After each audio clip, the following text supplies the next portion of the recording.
All right, let's get this kicked off. Here we go. Hey, everybody. Welcome back to The Collective. We have another fantastic show for you planned out today. Very excited. We got Chris, we got Steve, we got Yohance, we got Sean here as always, and I am stoked. So now, while I'm excited, y'all should be too. Do the things. Hit the like button, subscribe to the channel, hit the notification bell, do all that good stuff. Get your emails whenever we go live, which is, of course, Fridays for The Collective and Wednesdays for The Gold Mine. And now, before we get into our topic, which is ethics and accountability, let's get some intros. Chris, you're on top. 10, 15 seconds. Who are you? Where you come from? All the good stuff. Hit me up.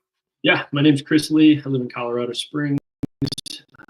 Former Green Beret turned life coach. So stoked to be here. Thanks again. Bam, love it. Steve, how about yourself? Steve Gowin, 6 years in the US Army, 24 years in law enforcement, 19 of those years in SWAT. Bam. Nice and tight. Yohance, how about yourself? Oh, you got to unmute yourself, though, first. We know this game. Former soldier, random enthusiast, and just like to do a lot of things and get my hands dirty. Love it. Sean, how about yourself? How's it going out in the mountains? Just getting a little bit of mountain dirt on my hands, so looking forward to the conversation. Isn't mountain dirt the best kind of dirt? It's in my kind. So let's get right into the convo. We're going to be talking ethics and accountability. So I'm going to ask you guys right now, how do you define ethics within the context of your prior roles, maybe in military or life or anything? How do you define ethics? I'm going to start at the bottom. Steve, you're up first. What do you got? Ethics, just doing the right thing, the things that you know that need to be done. Don't hide from it. Things that are moral, things that are immoral, don't do. Do things that are moral, ethical. Did you ask about accountability too? Sure. Yeah. So, especially important for me for raising my daughters, because I want to raise them with those morals and those ethics and the accountability. So with accountability, one of the hardest things in the world to do is be accountable for something is that when something fails. And so when it fails, you know, people look to what happens when things fail. You start pushing off to other people. It's kind of a bad indentation. And accountability is for you to take responsibility for what happens, good or bad. But most oftentimes it hurts a little bit more when it's bad. And pretty much simple for me. Yeah, love it. Yohance, what are your first thoughts on this? It's your, for lack of a better way to put it, your code of conduct. And I think for me, when I talk about ethics, one of the things I try to make a distinction from is justice in the proverbial sense, and then being a right fighter, right? There are things that we know to be legal, illegal, but it's not necessarily right. Right. And especially put in context of, combat, life, it's not even combat, it's life. Right. There are things that they'll tell you or people will say like that's wrong or this is against the policy or something like that, but it's not right. And so I think about that a lot. And then accountability it's just what it is, man. It's taking responsibility for something, right, wrong, or indifferent. And like Steve said, man, it's hard when it's hard, man. There's no beating around that bush. When something goes wrong or you wronged someone, being able to look them in the eye and say, hey man, I messed up. I fucked up. Whoops. We know me. So we'll get to it. I'll get in the mode. But anyways, being able to say like, I messed up and this is the wrong thing. And being able to look somebody in the eye, I think that's the important part, right? Like if I mess up, being able to look you in the eye and say, hey man, I messed this up. And yeah, that's it. Love it. Chris, what are your first thoughts? Yeah, ethics, kind of what was mentioned already, is ethics are the standard by which you hold yourself and interact with other people. And you can get that standard from all kinds of different things, whether religion or otherwise. And then accountability is calling on the help of others to keep you to a standard, and vice versa. They are able to call upon you to hold them to a certain standard to ensure that what you said you were going to do, you got done. This is getting interesting already. Sean, what are your first thoughts on this? Well, I did take a little bit of a cheater note. So as I was enjoying my morning coffee, I considered the conversation that we might have. And I realized that I was a little confused, or I think society as a whole is a little confused in respect to ethics. And I understand why, because ethics and morals are kind of interchangeable words in our modern world right now. But they didn't start off that way. And so I just want to delineate between the two so that our framework moving forward, or our baseline, is well defined, for lack of a better term. And so ethics comes from the Greek word ethos, which at the time meant habitual character and disposition. Morals, on the other hand, was put out into the common world by the Roman philosopher Cicero, who coined the word moralis as a translation of the Greek word ethos, which is an adjective, ethikos, which is an adjective of ethos. So we've got ethics, which is the habitual character and distinction or disposition, and morals, which is very similar to ethos. So back in the day, they were almost the same. But in our modern world, they are almost the same. They're almost used interchangeably. But in our modern world, they're very different things than how they were back in Roman times. And let me explain what I mean. So in our modern world, there is a big difference between ethics and morals. And the reason I'm saying all of this is so that moving forward, we've got a good baseline. Ethics tends to be an external version of a system that we will study for right or wrong. So ethics is the external structured world that tells us what's right or wrong. Morals tend to be internal and personal based, or what your conscience tells you is right or wrong. Ethics can evolve with social change, while morals tend to be more stable. So who you are inside is your morals. What's going on in the world around you is the ethical application of your morals. Now, to accountability, from the Latin term accomptere, which means to account or to calculate. So your responsibility for your actions, someone's got to do the tally. Someone has to do the math. Someone has to do the 1 + 1 = 2 on your moral or your ethical opinions. And that person is you. And if you're not doing the math, if you're not being accountable, if you're not calculating, then someone else should. And more often, someone else does. So morals internal, ethics external, accountability is you being held accountable. Interesting. I'm going to go back down the line on this one. Steve, you got any additional thoughts on what Sean just said? No, I think he's reading the definition is right, but we move through life in tandem with an action and internal. So the ethics and the moral kind of guide the same line together. So I could be on a mission in collecting evidence. And is it ethical for me to take money? No, it's not even moral for me to take money. You know what I mean? So they kind of they coincide with each other. So maybe that's kind of the confusion, but they move alongside of each other. And accountability is pretty straightforward for me. Raj. Hanse, any additional thoughts on this? No, I mean, I think it's exactly what he said. It's kind of hard to get around. It's probably it's not a bridge too far, but to me, it's a lot like the discipline motivation conversation. They have to go hand in hand. You can't have one without the other, And so, I think it's you nailed it. Bam. Sean has the habit of doing that. Chris, any additional thoughts on this? No, I thought it was spot on. Ethics being an external code that may be imposed on you by society or, again, religious background, or maybe even just a family code. And then morals is how you internally align with or not with that code.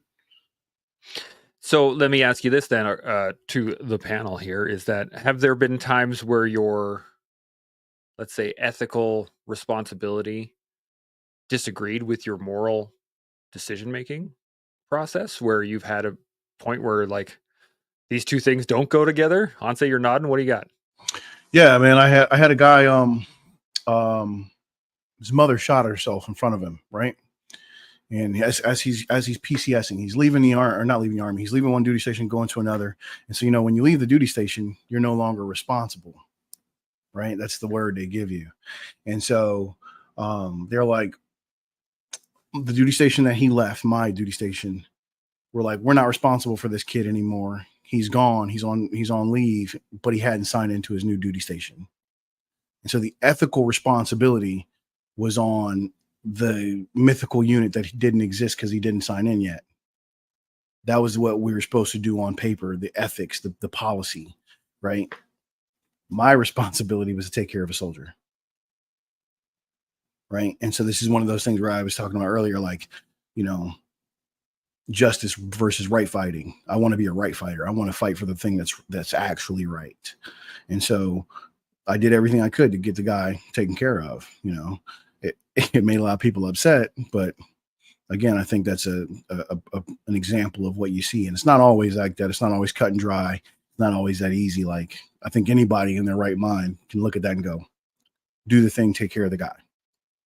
Right. But, you do have the examples of like, hey, this is not ethical, or this is against the policy, or whatever you want to call it. So, Raj, yeah. Policy states X, morally states Y.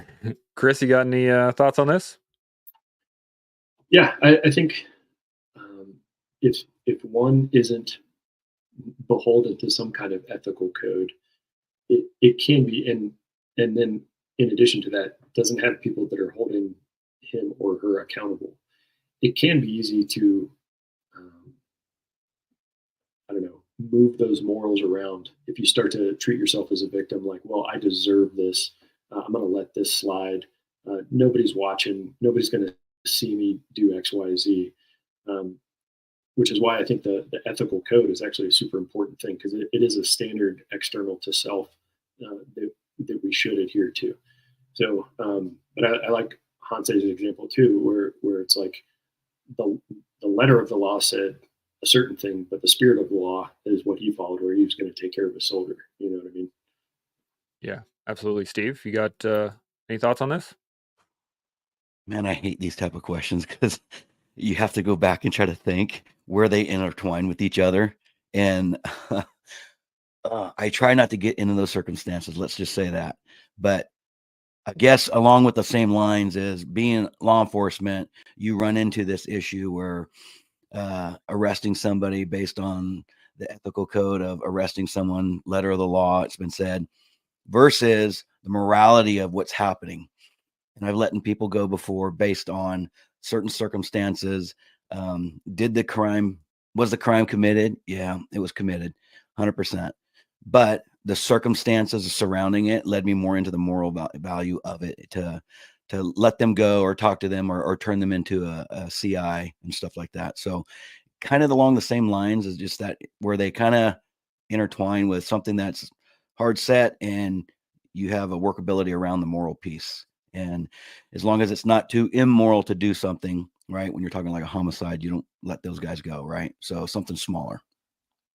Yeah, it seems like a pretty, like a moral quandary on an almost regular basis for a lot of the police officers that I've talked to. They've struggled with this before throughout their career. Sean, you got any thoughts on this? Sure do. So what I do like about ethics and morals is the interplay between the two of them. And so I know that they're very similar words in our modern society. That's why I took the time to try to delineate between the two. And I'm going to simplify it again to state that your ethics are external to you. It's a structure, it's a system, it's your society, it's your peer group, it's your organization that you work within. If we're talking Leo or police, then the ethics that you work within has been defined as a structure or as an industry. And that's a very simplistic overview.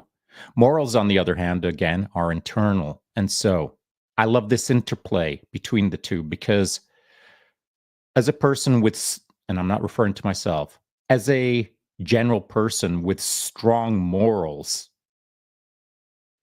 you can help define the ethics of the external world, or vice versa.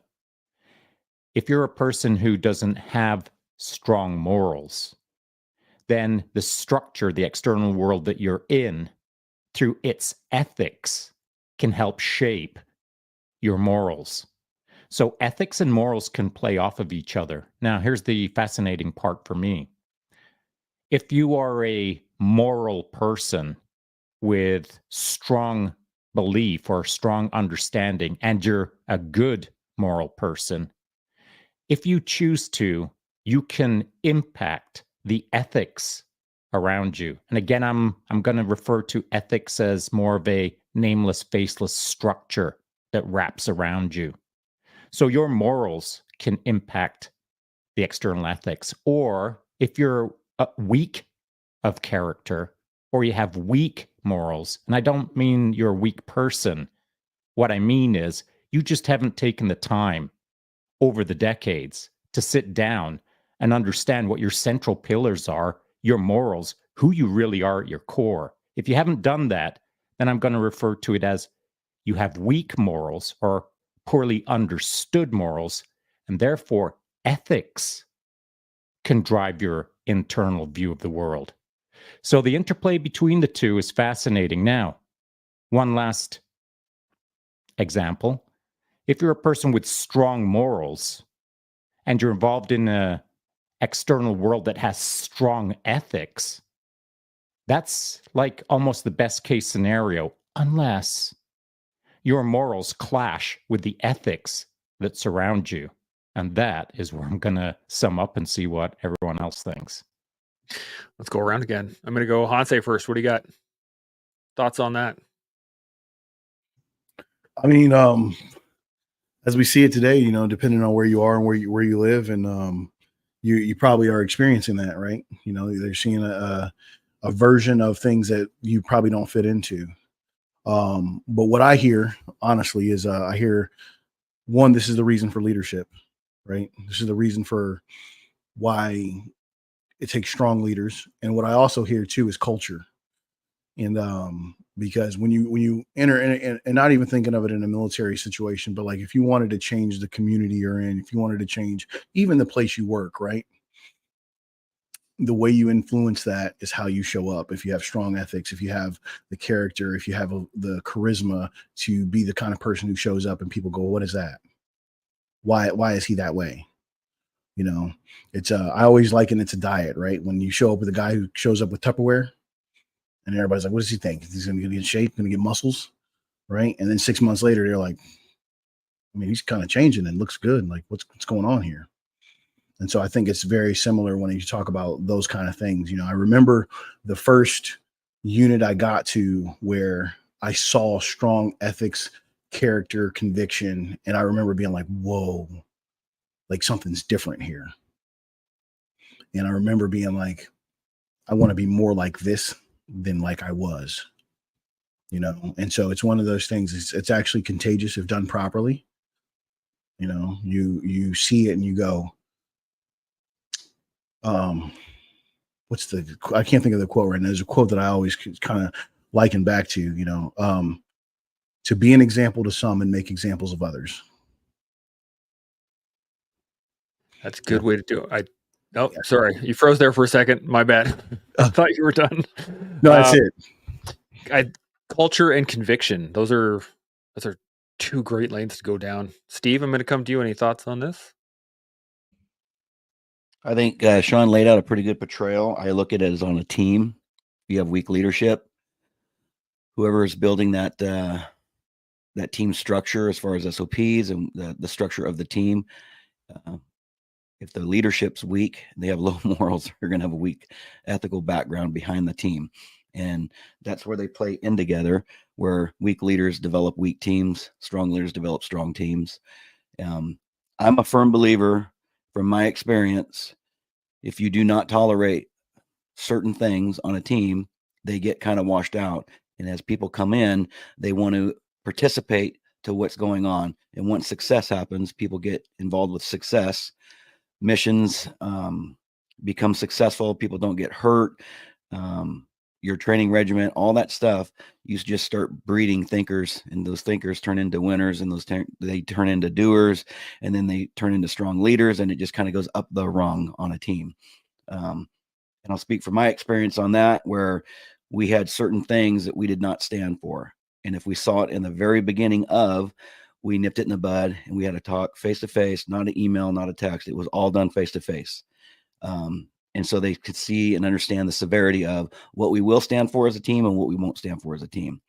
And me personally, during our selections and probationary processes, I would look for morality in an individual, because I know what the team has external already as far as ethics. I look for the person's individual and see what they do when they're on the O course with a team. Were they the ones that cheat? Are they ones that leaves their team? I look for those little type of things, what they'll do to leave teammates behind.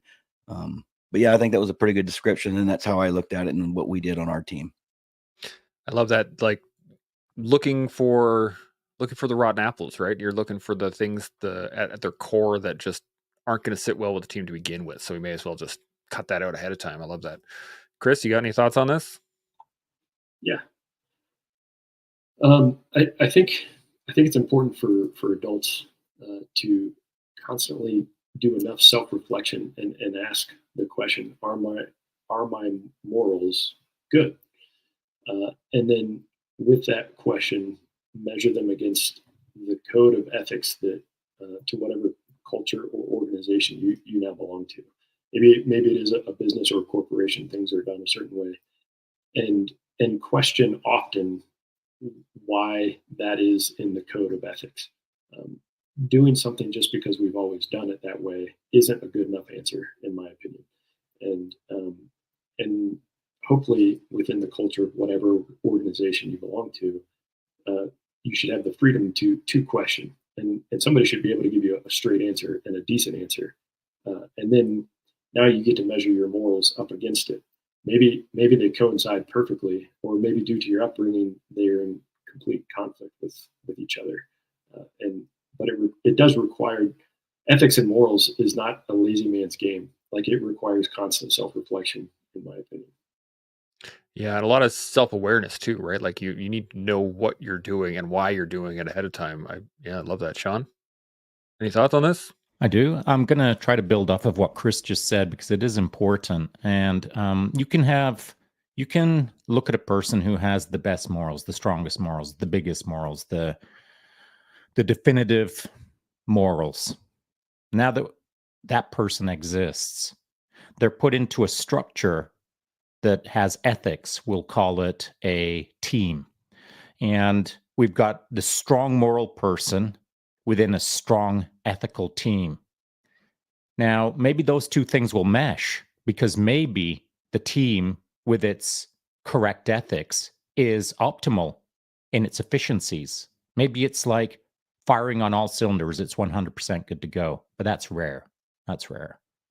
And so when a person comes in with strong morals and sees an opportunity for change, sees an area that requires improvement, it's not enough for that person to have all the morals in the world. What it then takes is, how do they translate that into the unit? How do they communicate their observation? How do they take their strong moral understandings and their observation of, I think we can do this in a better way, within a strong structured team that has good ethics, how to do that well? Because it can be done right and it can be done wrong. So again, the most moral person in the world, the most squared away person in the world, within the most squared away unit, it can still be done wrong if that person doesn't read the room well. So you need to have good morals, but you also got to have some bolt-on skills, which is reading the room, learning how to communicate appropriately in the moment, making the change in a way that is sophisticated and nuanced, not just a frickin' hammer upside the head and hope that it works. And so morals and ethics are interesting. And even in the best of teams, with the best person, communication skills can make or break the moment. Yeah, I totally agree with that. And I think not only that, you also have to, from the teams that we're talking about, you're also engaging high stress at the same time, right? You have to do everything that you just said, Sean, under stress, under high stress, under massive, massive weight loads of expectations or survivability or other people's lives. Like there's a lot of things that can play into that. So I'm wondering, how do you make rapid decisions under high stress in those ethical gray areas? Like we've all experienced these things throughout our time in, is that, again, like I said earlier, you can have the technically right thing to do and the morally iffy section to kind of play with. So I want to get your thoughts on that. And I'm like, sometimes those decisions need to be rapid, and right or wrong, maybe not right or wrong, it's the wrong terminology. The outcome dependent, let's put it that way, can be based on your decision in that moment. So how do you manage that? How do you make those decisions in those ethical gray areas? I'm going to go Steve on this one first. What do you think? Well, in a team dynamic, through training, you put scenarios based together to test that, to see, for an instance, if you get a new person and you want to see what their raw reaction is to something, right? And it's not horribly wrong and it's workable, you can work them into what the team's dynamics are as far as ethics. But you can get a baseline of looking at an individual firsthand, where they're going to stand. And typically, if it's completely left and not right, there might be a sidebar talk like, this is probably not the right thing for you to do, right? We don't need you on the team.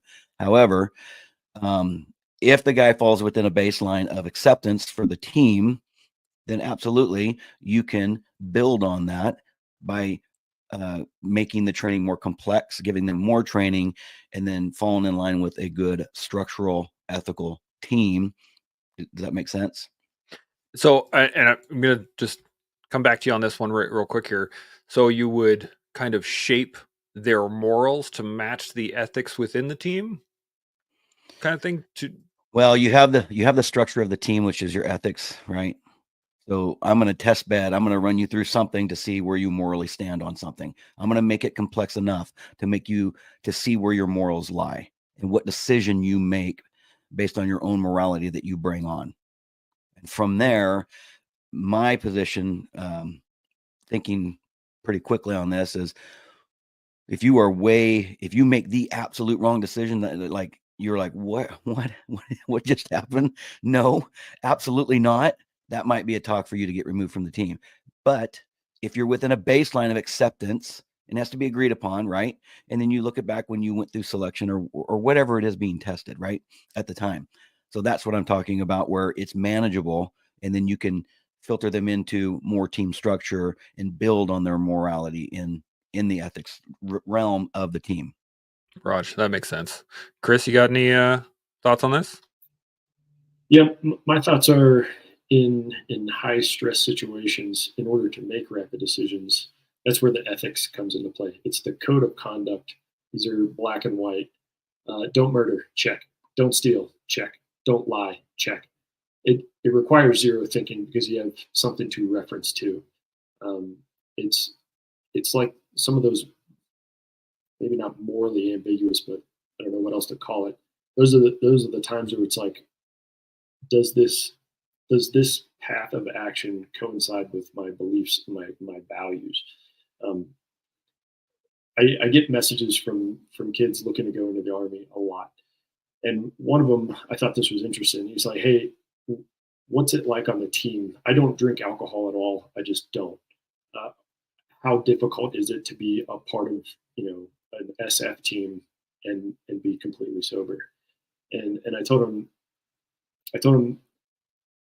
if you go out with the guys, that's totally fine, but they're going to watch you. If you claim to be somebody that doesn't drink, and then they are able to peer pressure you into drinking, they're going to lose respect for you. However, if you're able to stick to your guns and say, no, this is just not something I value or believe in, I'm here to hang out with you guys. I'll be your DD, whatever. They may still give you a hard time, but it will be in fun, and they'll appreciate you more and respect you more for having stuck to your guns. Because morals are great when we say them, but they're only real when tested, right? And so if you have to be put in situations where you do have to answer morally yes or no on certain areas. That's a tiny example. There's significantly more in-depth moral questions than just drinking. But if you haven't tested your morals, or if you haven't been in situations where your morals are tested, it's like what Steve was saying with training. Like you don't rise to the height of your expectations. You fall to the level of your training, and morals and ethics are a thing that can be trained as well. And I'm not saying intentionally going out and seeking situations where where you have to question your morals and choose a path. But if you haven't been tested, be aware that process is more difficult in the moment. Yeah, I was thinking about the clicked in my head was the guy that just says, when I get angry, I just see red, bro, and like that's your moral sense. If it's never really tested, it's just a thought up until then. So I'm down with you. Yeah, Hanse, you got thoughts on this? Yeah, I mean, I think one of the when I'm hearing this is it's a framework, right? I'm looking for a framework, and a framework that I've tested. It's kind of like what Steve already said, but like the way I look at it is, if I don't have a choice, I don't know why I wouldn't, but like let's say I don't have a choice to get rid of this person, then now what I have is an understanding of who and what you are. So that means I know how to use you, I know where not to use you, and I know what to expect from you, right? And so that's how I think of it. And it's kind of one of these things where it's like, I want to be able to understand where you are in the world of that. And then again, like with the culture piece, I think it's one of those things you can shift and shape with people, depending on what they're entering into, right? It's Sean alluded to it earlier, like, right, when you have your internal, and then when you walk out into the world, you have this external, and then whether that pressure is applied to you or you apply the pressure to the world. And I think it's the same thing for your team or your studio, whatever it is, right? Somebody comes in, this is our world, this is how we do business here, right? And it doesn't change, and we don't allow that. And so you have to adapt. And if you don't adapt, then the thing is, I at least know what you are, right? I know that if X happens, I know what to expect from you, right? You get scared, jump scare, you're going to be the guy who runs down the hallway. I know what you are. And that's more for me. I want to be able to see that. And that's kind of how I look at it. So. Yeah, absolutely. Sean, thoughts on this? I like what Chris was saying when he used the example of a young fellow connecting with him and saying, or worse, the effect, is it okay if I don't drink when I'm on an SF team? Now, the reason I really like that is because that can act as the proxy for what I'm going to say. And that is, in high pressure situations, how do you make rapid decisions? I'm going to change the language on that. Because it's not necessarily a high pressure situation when you're maybe going to be the designated driver at the bar because you're not the drinker. But as Chris said, the team's watching you. Every single move you make is being watched. Because that's what freaking hard charging teams do. They pay attention to the details. They pay attention to you. And so the change I'm going to make is in high accountability pressure situations. And so high pressure versus high accountability pressure are two different things. You can be in the most chillaxed coffee shop with your team and everyone's joking around, but there's high accountability in that moment because everybody's watching everyone. Everyone's watching to make sure that you're meeting the team standard. You're meeting the team accountability. You're meeting the team ethics. If you stand up and spin around 3 times and turn into a raving lunatic and start throwing coffee mugs through windows, that's not meeting with the expectations of how the team does its thing. And so you're always being watched in a high accountability team. And therein lies the pressure in every moment.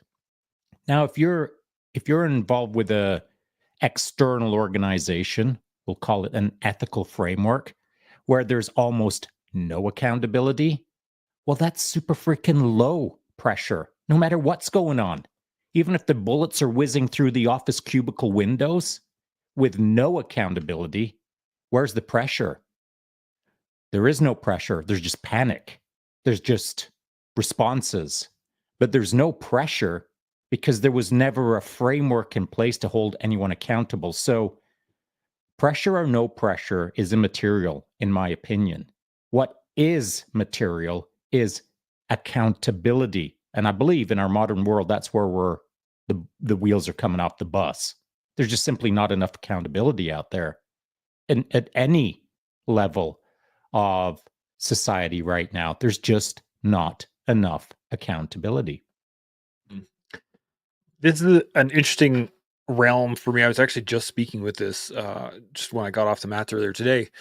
Was here in Edmonton, there was a point in time where the security for the transit for the trains were told that they were no longer allowed to enforce movement. So, like, if there was a homeless person on the in one of the stations, they couldn't tell them to move. They couldn't actually physically get them to move. They could say, "Hey, man, you need to move on," but they couldn't physically move them.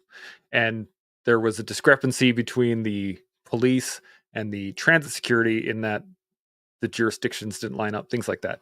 So they became hotbeds for crime, and there was assaults and robberies and all kinds of things kind of happening within that. And it's kind of still going on because the trains have become almost unusable now. But the accountability, or let me rephrase this, there was no accountability for the security based on the fact that they didn't want to have the insurance issue with the fact that their officers would be in danger, kind of deal. So I'm wondering, in those moments where, the ethics of the situation are saying one thing and your morals are saying another, has there ever been a time for you guys where you've had to take a stand on moral grounds and be like, no, I don't agree with this, I'm not going to do this, and kind of planted your flag down and be like, I'm going to die on this hill? I was wondering if you guys have ever experienced that, or maybe seen it from somebody else. Sean, I'm going to hit you first on this one. What do you think? Sure. That's why I peeled a lot of potatoes when I was a young buck in the Army coming up. I mean, I dig my heels in. If I see something's wrong, I let everyone know around me. And it's got me in trouble. But that's my morals, man. I am who I am, and I have strong conviction with what I think is right and wrong. And my right and wrongs have been taught to me over the years. They've been refined more and more and more. The more good people I'm around, the more my morals are refined. Now, you should have a pretty good sense of who you are by the time you're in your 20s, for sure. But now that I'm in my 60s, I've got a better sense of who I am. My morals have been refined over time. However, that is not the same as ethics. Ethics will do whatever it does, whatever organization you're involved in. And so, as at my moral core, if something's wrong, I'll dig my heels in right through the planet, dig them in. And if I can't get right with the ethics of the moment on a patternized moving forward of, nope, this isn't working for me. Nope, that isn't working for me. Nope, that, and 12 months later, I've said it 1,000 times that this ethical framework that I'm wrapped around is not working for me. At what point do you keep shrugging your shoulders and saying, I don't synchronize with this, I'm just going to put up with it? Well, I'm not a put up with it guy. So if I can't change it, I'm going to bounce. I will do my best to dig my heels in, represent what I feel to be true in my inner core.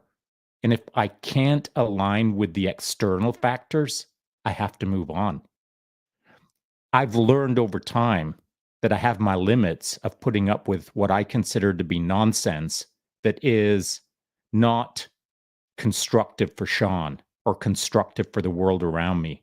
So I'm happy to re-trajectorize into something where who I am at my core is appreciated and is used for the talent, what little I bring to the table. My talent can be used more wisely by the system that I'm stepping into, the external ethical structure called the new industry that I'm now engaged in, or the new job, or the new team, or the new friends, or the new whatever. I don't think it's healthy to plant your flag forever. You've got to plant it for as long as you can and then move on. Nice. Being able to bounce is definitely a big thing. Steve, you got any thoughts on this? Yeah. I tell you, you want to meet a strong person, talk to a person that stood their ground morally on something. And that's a good thing to have. We, for instance, for us, for our county during COVID, they wanted us to seize people. And they wanted to use the SWAT team because no one else wanted to do it, to seize people and move them to said quarantine locations. And we stood up morally and said, absolutely not. We cannot seize people like that. We can't violate the state or the US Constitution. You just can't do it. And they got kind of taken back. And it was because they're looking for someone to do that until someone took a moral stand and said, absolutely not, we're going to do that. We can't do that based on XXX, right? And so you fall into some of those moral stances quite often, especially in law enforcement, just because of they want something to be done just to appease a political environment or something where morally, I can't violate the law, and I can't do that. We can't do that to the civilian populace. A couple times that happens in our career, and that was one that was during COVID. Everyone was just trying to test bed everything of like, just go seize these people and move them. No, we can't do that. And so it never came to fruition, and it got stopped because our team sergeant said, who's going to sign that order? And nobody wanted that accountability. So they're like, nah, forget it, scratch it. We're not going to do that. But moral ground is important, I believe, throughout someone's life. I would hate to say that I've gone through life and just folded at every tough thing where I thought and I knew was wrong, but I just stood and I went with it. No. And so like Sean says, it doesn't have to be permanent, right? Until there's another way to get around it or achieve what you want. But typically things go worse off when you just kind of fold with it and you go, and it just kind of tallies downhill, and then you get sucked in, because we all know what's going to happen. If you're the lowest guy in that poll, when accountability comes, you're eating it all. It ain't going to be anybody above you or mid-range. It's going to be you. And you tried to do the thing that was going to get you noticed by someone above you or whatnot. So stand your moral ground. If it's wrong, it's wrong. Don't do it. And give a reason why not to do it. Don't just say, I'm not doing it. Give a reason why, Yeah, I could not agree with that more. Chris, I'm going to come to you next, and I know you got a hard time right away. So any final thoughts as well with what you're thinking on this? Yeah, I actually really resonated with what Sean was saying. I had the good fortune that the guys that I was on teams with were all stellar, just absolute phenomenal people. Or maybe this is a moral quandary, but I got to the point where I realized that there's a couple different kinds of people that do military for 20 years. Group A, they absolutely love the job, and they desperately want to share their experience and their knowledge with the next generation of soldier. And then Group B, they stay in for 20 years because it's essentially the safe answer. There's a lot of safety nets that government work gives you, and as a result, they can kind of coast. They're at where I was in my career, 10 years. I was pretty good at my job. I kind of knew what to do, what was to be expected of me, and what I could expect in the next several years coming. But I found myself creeping into that Group B, where, like, looking back, this is how I would articulate it. I realized that I was going to stay in because it was the safe answer, and as a result, I wouldn't have been as sharp a tool as I could have been had I been in Group A. And so that was kind of my decision to leave. Mainly, mainly because I wanted to continue to pursue something where success was not guaranteed. But additionally, I didn't want to be a detriment to the people I worked with because I was on like coast mode. You know what I mean? So maybe a little bit different than what Sean was alluding to, but that's kind of where I arrived. And so I suppose my final thoughts are um, ethics are important, morals are important, and you need both of those standards before you need them. And what I mean by that is have your ethical code or your moral code laid out and established firmly prior to that event showing up, where you actually have to go through the moral process. It's important. You can't cram for morals. Like you can't do it last minute when the situation arises. It is incredibly more beneficial if you have that set up prior to that situation showing up. I love that. I'm not sure where I'm going to use that, but cramming for morals is that's the greatest line I think I've heard. It's awesome. Well, Chris, really do love chatting with you anytime. Like I said, you have an open seat here any day of the week. I know you got to take off, but always good chatting with you. We'll talk to you next time. Awesome. Thanks so much for having me. It was great seeing you guys, and we'll catch you on the next episode at some point. 100%. I'm just going to keep bugging you at some point. Keep doing it. Bye, guys. Awesome. Yeah. Hanse, thoughts on this? Yeah, I'll take probably a different spin on it because I much like Chris, man, I was surrounded by a bunch of people who I think were at a really high level. In fact, like sometimes when I read things that are happening in the military, whether it's now or even during my course in the military, I call a friend and I'm like, "Yo, am I crazy? Like, where was this happening?"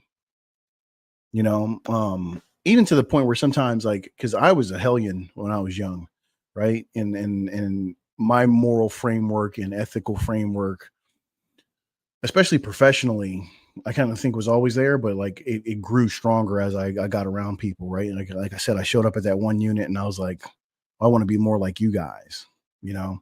And even so in my personal life, because in my personal life, I was a wreck for a long time.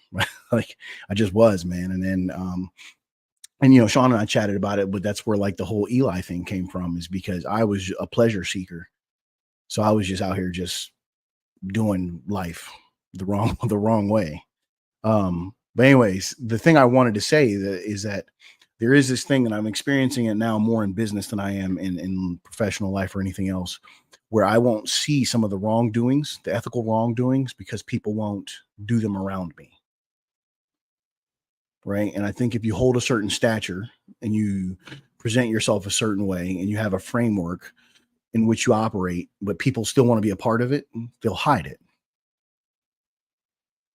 And they do a good job of hiding it for certain people. And I never thought of it, but I had two friends, and then I had a tertiary, like this person who pseudo celebrity actually, who was like, "Hey, I need to talk to you about this person that's in your orbit that's causing you a lot of problems that you don't know about."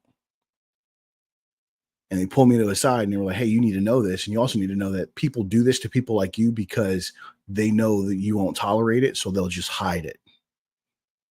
Right. It's like a dog steals a treat and goes in the corner and eats the treat before you'll ever figure it out. Like, and I never once considered that, you know, I'm used to seeing dirt done out because, you know, you're with the boys and that's what they do, or that's what not, you know what I mean? And it was one of those situations. And so I think it's worth saying, because I just had never in all my time, you know, I try to spend a decent amount of time thinking and going through things and just whatever. I just never considered that because of who you are or what you might be or what you stand for, that there's these individuals that are in your orbit that will hide these things. And they don't have to be terrible things. Just that's not what I mean. It's just these little ethical violations that you wouldn't do or stand for. And so they won't do them in your orbit, and it'll come back around to you. And so I think it's worth saying. Absolutely. That's a great great realm to go down if you're thinking about not only your circle, but the culture that you project will then affect the culture that other peoples are projecting of themselves. I think that's a great point. Sean, you got any thoughts on any of this? Go around again. Yeah, I love that. I really do. And it's something that I have noticed over the years, and it's a thing. And so it is a thing for people who are clear with everyone around them. I'm pretty direct. I'm pretty clear. I stand for what I stand for. If I'm digging my heels in, you'll always know it. And I might as well just be carrying a big placard in my right hand as I'm digging my heels in with a simple sentence as to why they're dug in, because I'm clear. And so everyone around me knows what I'm about because I let everyone know what I'm about. And to your point, Hanse, I have had this happen to me in the past where some of the non-ethical or poor moral decisions by people who are in the extreme edges of my orbit are obfuscating or hiding their nonsense because they know I won't put up with it. And so it's a tricky thing to interact with when you hear it third party. So when someone else within the orbit states someone in your orbit is being a goof, or however we want to frame that up, how best to deal with that? Because now it's a third person sort of effort where you've got to walk up on someone somehow, either virtually or personally, and say, "Hey, man, what's the deal? This is what I heard." And you've got to figure out how to say that in a way that is appropriate for the moment. Maybe it can't be that direct. Maybe it's got to be a 2.5 day long conversation about what's up with your nonsense. But that's what we're talking about, is getting right down to the bare bones of, we ain't aligned right now. We're not synchronous. You know me. I thought I knew you. Do we know each other? That's generally the conversation that has got to happen. But it's super freaking uncomfortable. And the only reason that I'll have that conversation is if I know it's worth having the conversation. Because I don't have all the time in the world to have a gajillion conversations within my orbit. So I'll only have those kind of conversations with the ones that count, where I'm investing in them times 2, because I've already invested in them once because they're in my orbit. And if they're goofing off, I've got to double down, invest in them to, for lack of a better term, synchronize up with them. So the question is always, for me, in these moments, is it worth it? And not just, is it worth it to Sean? I'm not talking about, does it make my life better? I've got to think about, is it worth it to them? Is it going to make their life better? And generally speaking, I take it to the higher order level, and that is it worth it for the team? Because some people you just got to cut right out of the equation. Not always, but when it has to happen, I'm pretty ruthless when it comes to that. But the fact that I have a little bit of ruthlessness in me is, it wasn't something that I just discovered yesterday. I've had to be ruthless in other aspects of my life when it comes to these moments. It's not just a one-time thing. So over a period of time, I've learned how to get better at being ruthless with people who aren't synchronous in my orbit, as you just described. I hope that makes sense. Yeah, this is I'm loving where this conversation's going. Steve, you got any thoughts on any of this? I'll just hit on one thing that Sean said, is if you're taking time to talk to somebody, usually there's a thought of it could be corrected or fixed, right? So if that individual's part of the team, you want them part of the team. They hold other values that you adhere, or you hold, that you like, I should say. And then there's one thing that's not jiving with them, with you, with the team, or whatever it is. You having that heartfelt talk with them puts them in a position of, 1, the team won't tolerate it, and 2, the team's expectations or your own expectations should be well above where they're at right now. And so it brings an individual face to face to a huge amount of accountability of acting correctly and doing the right thing. And so, like I said, oftentimes when you're talking to that individual, it's because, we see something in you that we like, or I like, but I need something better out of you. And so you should want that betterment out of yourself. And if somebody is in the way of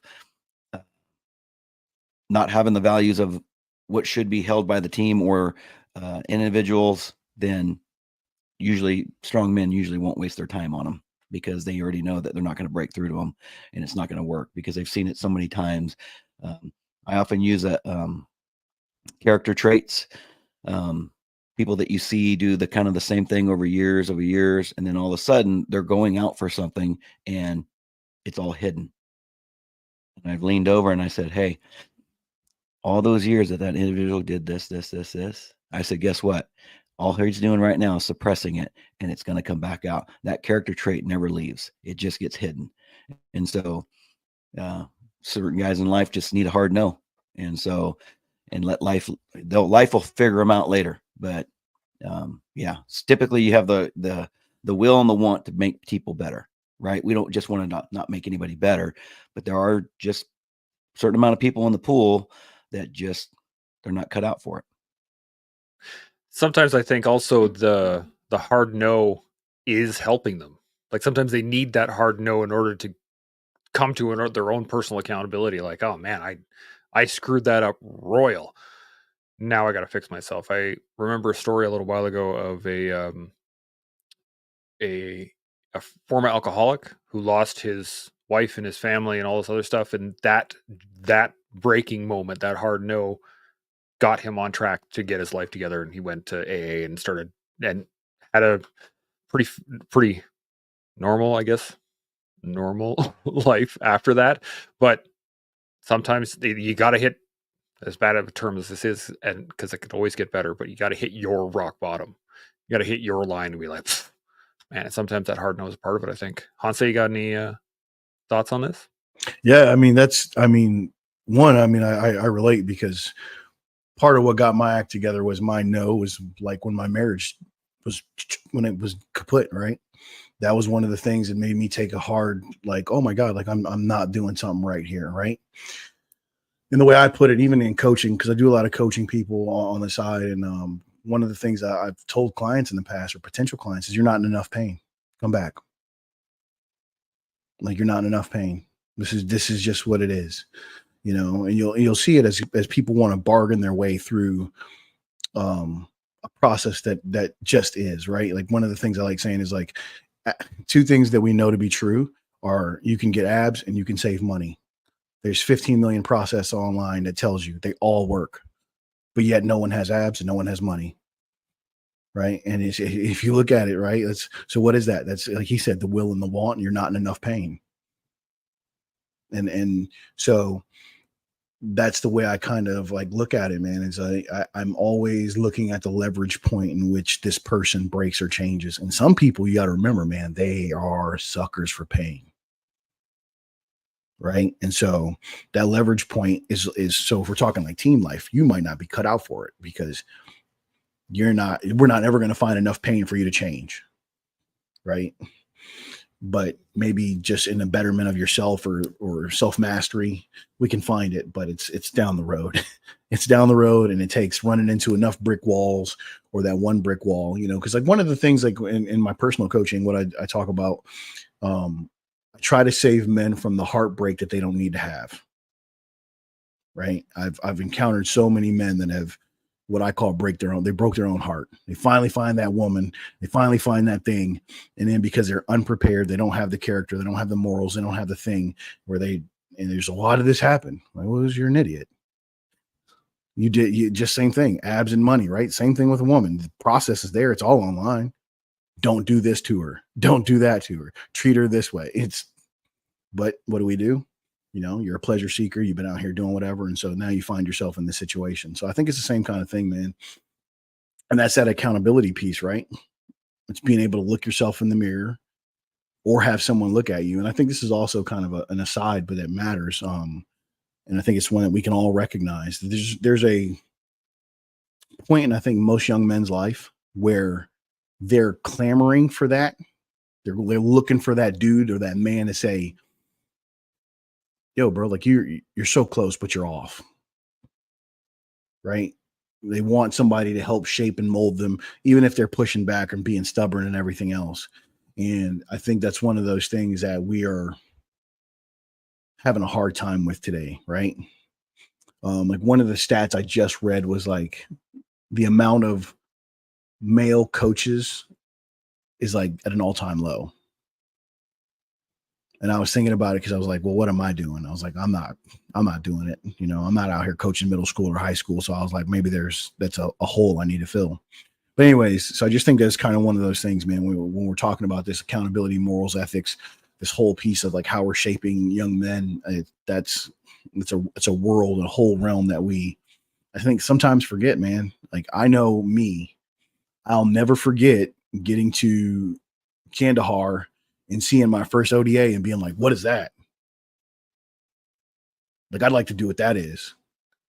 And then meeting Donnie Bowen and being like, and Carl Erickson and being like, oh, that's what that is. I think I could do that, you know? And then you meet them in real life and you talk to them and you see how they're living their personal life and everything else. And it's like, okay, I need to step it up a bit. But not everybody has that because they don't see it. And not everybody even knows it's a thing they want, which again brings me back to shameless plug. But Eli, I know now at 80, I want to be the man who can say these things because I never want to have to say, like, one of my big tenets is like, I'm going to have to, but I don't want to ever apologize again. Not because I'm too stubborn to, but because I do the right action.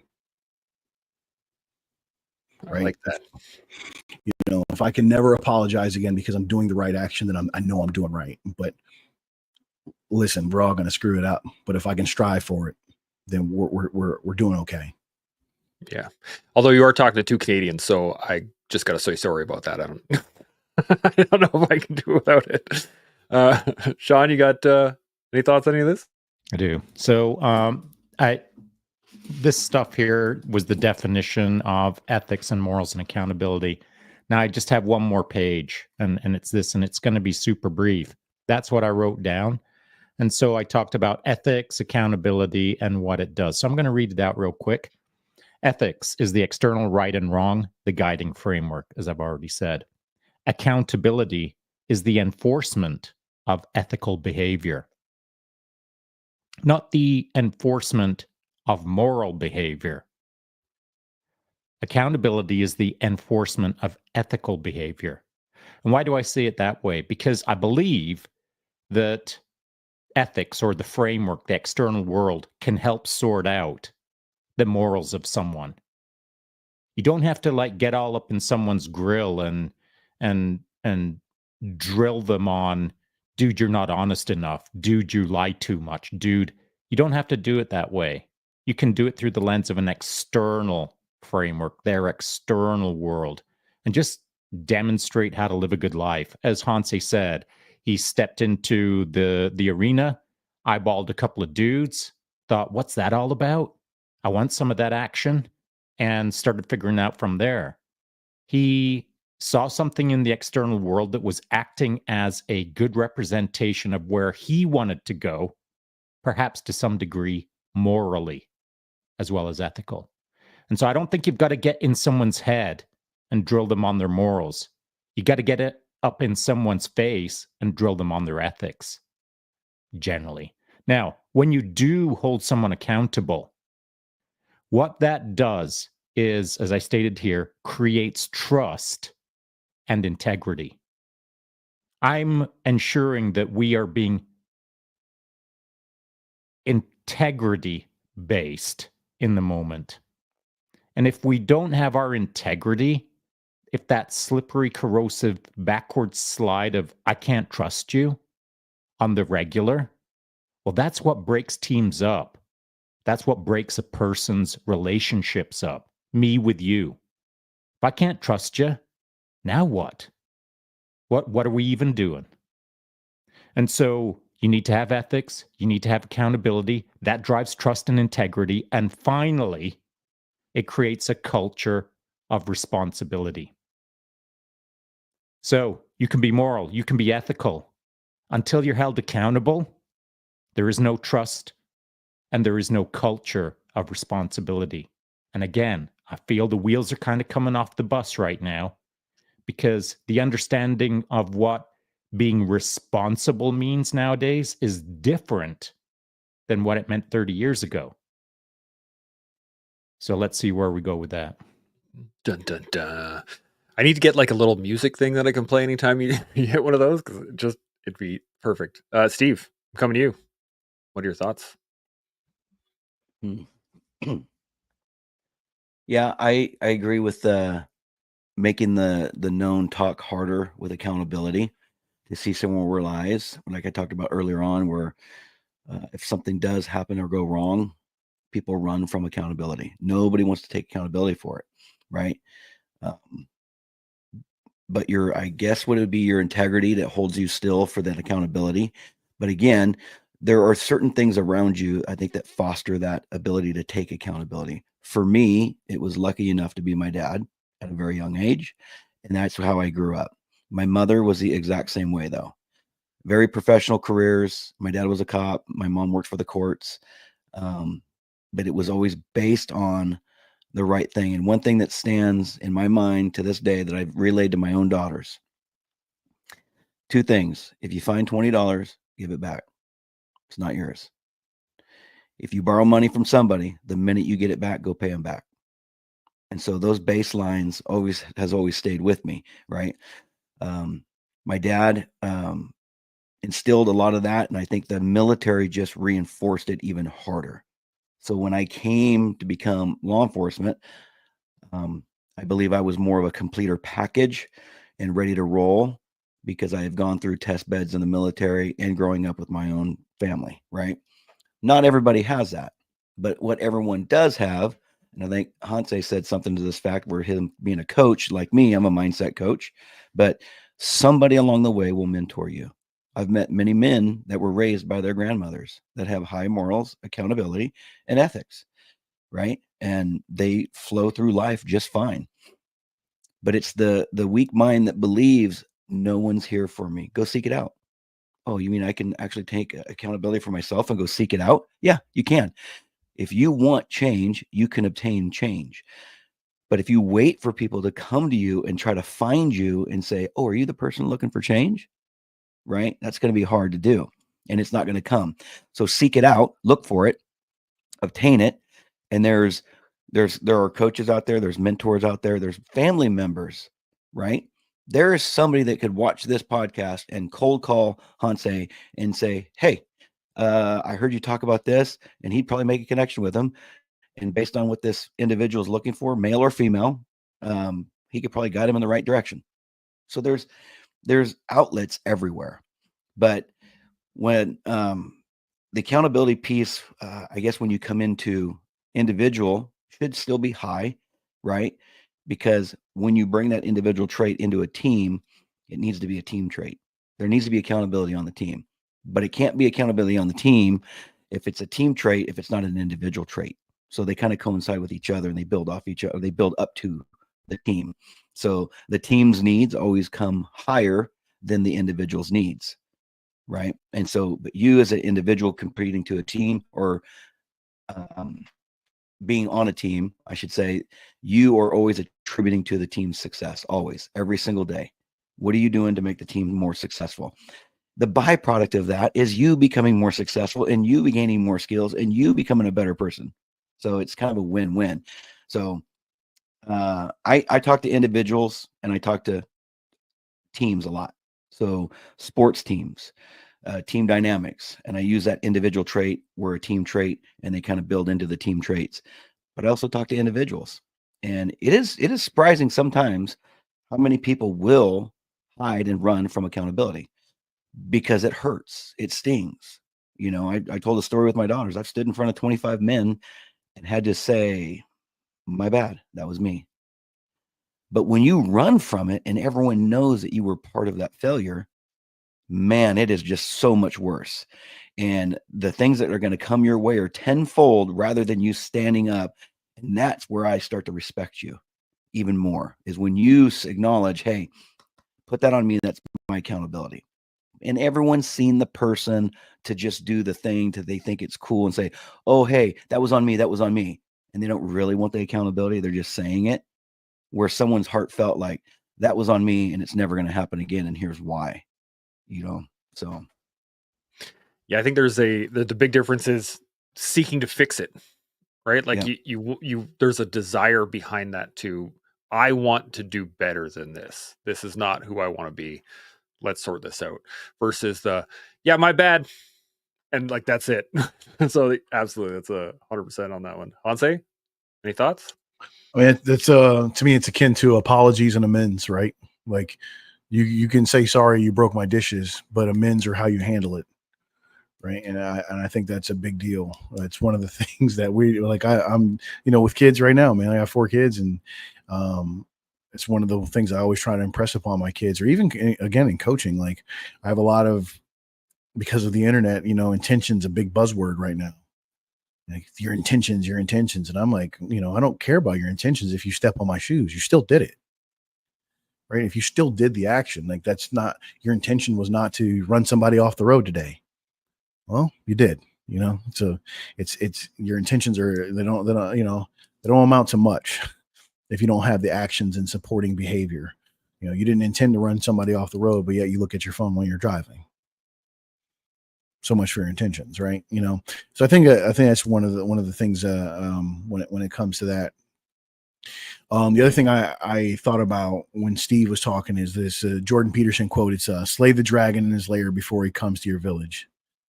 Right. When you're talking about accountability and staving it off. And I think that's for everything, though, like problems, all the things. Right? The more you put them off, the more you're just inviting that dragon. It's like, hey, man, come on down here and burn all this up. And instead of just, let me just grab this sword and trudge my way up this hill and, singe all my hair off and get this done. And no one wants to do it, but what you tend to say and tend to find, and again, I think this, for me, it goes back to coaching and dealing and raising young men, is like, hey, man, now you're going to do this right now. Like taking my son and being like, no, you got to go apologize, man. You got to go look her in your face. You got to go look your mom in the face and say, hey, I'm sorry about what I did, or X, Y, and Z, because I want them to understand that and feel that now. I want them to be able to get it. Like, hey, also I want them to be able to again, like we were talking about before, I'd rather you not make the decision in the first place. One of the questions I constantly ask is, how did that feel? Did that feel good? No. Do you want to do it again? No. So let's not make that decision again. You're probably right. It's like, like you eat a gallon of ice cream, you deserve it. You deserve exactly how you feel right now. How'd that feel? Not good? Cool. You're gonna do it again? Yes. But yeah, that's how I look at it. I love that. I recently my boys, my wife and I have we've had a discussion with our boys, and the boys were like, we want to make some money, and we were like, okay, well, work, right?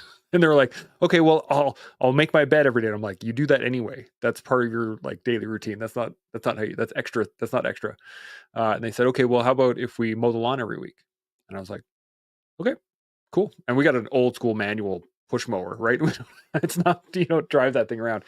And so they were doing it for a couple of weeks. And then one day my oldest came up to me and I was like, so you're going to go mow the lawn? And he was like, not today. And I was like, you said every week. You did it last week. It's Saturday. Time to mow the lawn. Well, I mean, and I'm like, time to mow the lawn, dude, right now.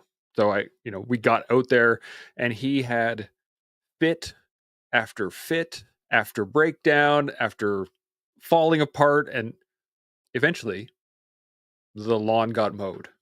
But to me, that in my mind, that's a lesson that he had to learn physically. That's not something that I told him a whole bunch of times, that it's easier if you just get it done. Like, if you just do it right now, you're spending less time, there's less anguish, all this stuff. But do you think that there are, with that framework, are there other ethical, moral judgments that can't be just taught, like that require the experience of getting smacked in the face? John, I'm going to come to you with on this one first, and then Yeah, I'm thinking that you're already creating some problems for yourself in the future, is what I'm thinking. And everyone gets to run their family however they run it. But I have never, ever enticed accountability. I won't pay for someone to learn the lesson. I won't give my boys money to mow the lawn. Guess what? You're freaking mowing the lawn. Like you're picking up the dog crap, like you're emptying the dishwasher, like you're folding your laundry, like you're making your bed, like all of the baseline requirements. Those are mandatory, and you'll be held accountable to them. And any time that there's a slippery slope of not meeting the standard, I don't pull out my wallet and try to entice them to do what is mandatory. That's them having to hold up their end of the bargain in our family. I won't buy their accountability. They will earn their accountability. And any parent that I've ever talked to regrets the slippery slope of having to entice accountability through the wallet. It never works. The problem shows up way down the road when they're adults. I think that every kid has to learn that you just have to do things, even when it super sucks. The sting has to be there, and I'm not going to ease the sting through a $20 bill. Now, is that hard? I don't know. That's how we raised our kids, and they seem to be doing okay. When I talk to other parents who have kids around the same age, they will say sometimes if you catch them in a quiet moment where no one else can overhear, they will say, I kind of did it wrong. I shouldn't have done that. So I'm not saying I did it right. I'm not saying, Chance, you're doing it wrong. What I am saying is I will not purchase accountability. Yeah, absolutely. Hanse, what do you got on this? Well, two, I think about the way I grew up, right? My dad is a old school country boy, right? Cowboy. So I grew up with all that stuff. And oh, man, I can remember lots of early morning wake ups cutting wood and being real upset about it. But one of the things I can say is like that served me well my entire life is my ability to, and not that I was suffering, but my ability to suffer, I think was stems and was born through all that. And I say suffer in the sense of most people today, or just in general, their quit line or their quit button is way closer than mine is. You know, mine is 4 rooms over. They carry it around on their cell phone. Like, I quit. I'm out. And so I think about that a lot. And then the other one is kind of like Sean, like our kids, they do get things paid for, but none of it's the normal stuff. And most of that came from the fact that I just want my kids to know how to make money. It had nothing to do with accountability. I want my kids because I think about this a lot, like as a guy who works for a security, you know, I get paid based on my security clearance essentially. But I've also had that fear of like, what if I lose it? And then I remember, I can lay bricks.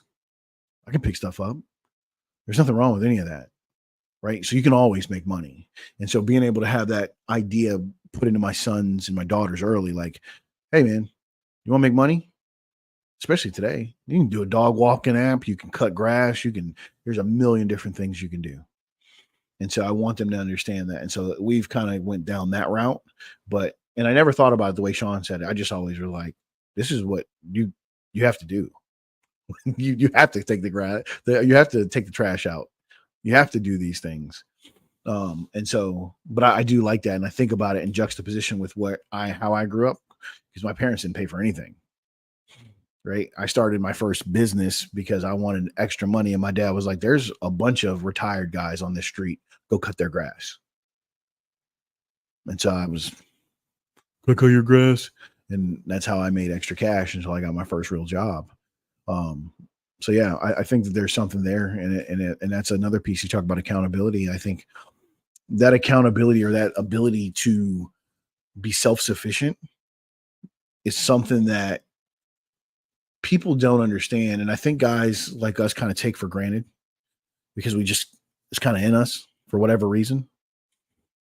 There are a lot of people who don't have it, don't know it exists, and I actually had a conversation recently, and bear with me. It's I grew up playing Madden, right?